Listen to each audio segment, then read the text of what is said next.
Assalamualaikum warahmatullahi wabarakatuh. Inilah tempat ketan bakar yang saya review atau saya wawancarai sedikit, yang terletak di Jalan Ahmad Yani, depan Apotek Garut, dekat SMP 1 Garut. Dan di sini ada proses pembakaran ketannya ya. Dan saya juga akan membahas analisis SWOT, aspek pemasaran, aspek produksi, dan SDM-nya. Sebelum masuk ke analisis SWOT, ada latar belakang terlebih dahulu dari ketan bakar ini. Ketan bakar adalah salah satu makanan tradisional yang populer di berbagai daerah di Indonesia. Makanan ini berasal dari ketan, sejenis beras yang memiliki tekstur lengket setelah dimasak. Ketan bakar merupakan adaptasi dari berbagai bentuk hidangan ketan yang ada di Nusantara, di mana ketan dimasak, kemudian dibakar atau dipanggang untuk menghasilkan aroma yang khas dan cita rasa yang lebih kompleks. Baik, selanjutnya saya akan masuk ke analisis SWOT. Yang pertama itu ada strength atau kekuatan. Ketan bakar memiliki cita rasa khas yang berbeda dari camilan lainnya, menarik bagi mereka yang mencari makanan tradisional.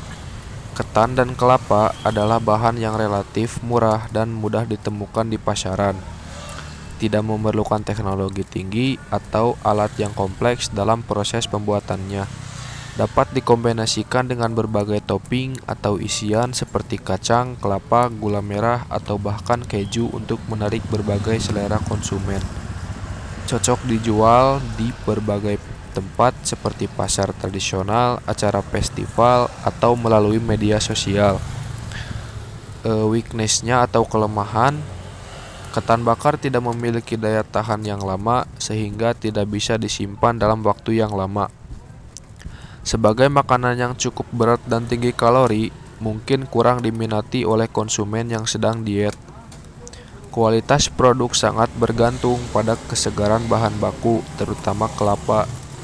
Biasanya dijual dalam kemasan yang sederhana sehingga kurang menarik bagi sebagian konsumen.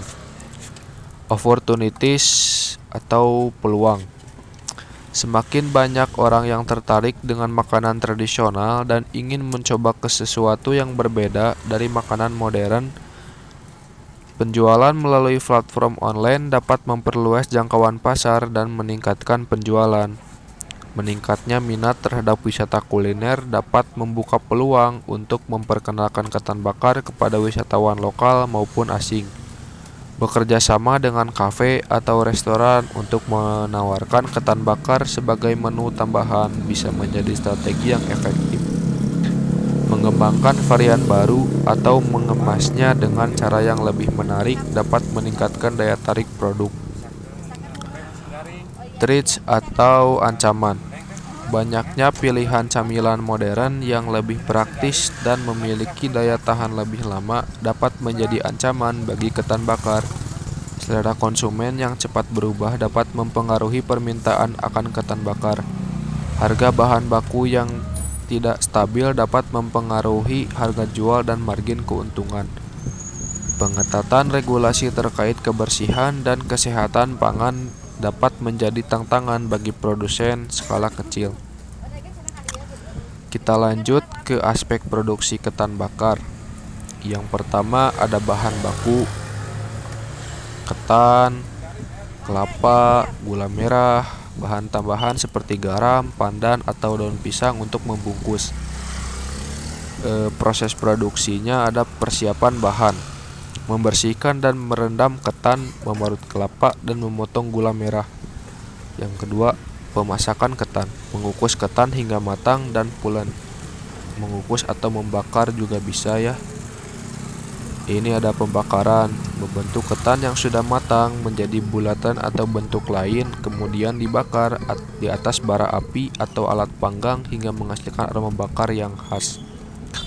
Penambahan topping atau isian, menambahkan kelapa parut atau gula merah sebagai isian atau taburan sesuai dengan variasi produk. Kebetulan di tempat ini toppingnya itu ada serundeng sama sambalnya ya, yang ada sambal kacang kalau nggak salah. Lanjut ke alat dan peralatan. Alat pengukus untuk ketan. Untuk membakar ketan itu menggunakan masih cara tradisional, menggunakan hihit ya kalau kata orang Sunda mah. Pisau dan parutan untuk memarut kelapa dan memotong bahan lain. Bahan pembungkus seperti daun pisang untuk membungkus ketan. Pengendalian kualitas. Pemilihan bahan baku, memastikan semua bahan dalam kondisi segar dan berkualitas. Kebersihan, menjaga kebersihan selama proses produksi untuk memastikan produk higienis. Proses produksi konsisten, memastikan setiap tahap produksi dilakukan dengan konsisten untuk menjaga rasa dan kualitas. Lalu ada aspek pemasaran ketan bakar. Target pasarnya yaitu masyarakat yang menyukai makanan tradisional. Kayak target si ibu jualan ini kayak yang lewat aja gitu di jalan ini, terutama ibu-ibu, bapak-bapak, sama hampir semua kalangan kecuali bayi atau ya yang masih kecil. Wisatawan juga bisa, baik lokal maupun internasional, yang tertarik mencoba makanan khas daerah. Untuk strategi promosinya, saya menyarankan kepada ibu ini untuk memanfaatkan media sosial seperti IG, Facebook, TikTok untuk mempromosikan produk dengan foto dan video menarik. Kerjasama dengan influencer. Saya juga menyarankan kepada ibu ini untuk mengajak kerjasama dengan influencer seperti mengajak food blogger atau influencer kuliner untuk mencicipi dan mempromosikan ketan bakar. Distribusi langsung ke konsumen, penjualan di gerai sendiri atau gerai kaki lima. Ya si ibu ini langsung berjualan di Jalan Ahmad Yani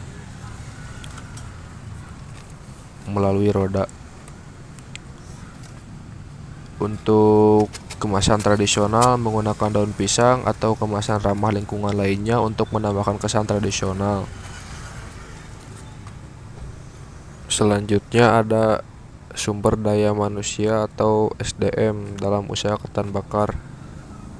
Mungkin saya tidak akan menyebutkan semua aspeknya karena usaha ini pun dijalankan sendiri oleh si ibunya, dan si ibunya pun belum mempunyai karyawan.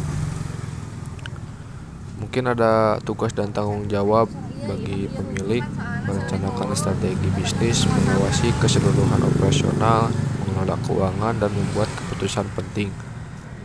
Serta ada keterampilan yang dibutuhkan, yaitu ada kemampuan manajerial, pengetahuan tentang produksi dan pemasaran makanan, serta keterampilan dalam mengelola keuangan dan sumber daya manusia. Mungkin ini saja yang bisa saya sampaikan. Mohon maaf bila ada salah ucap atau salah kata. Wassalamualaikum warahmatullahi wabarakatuh.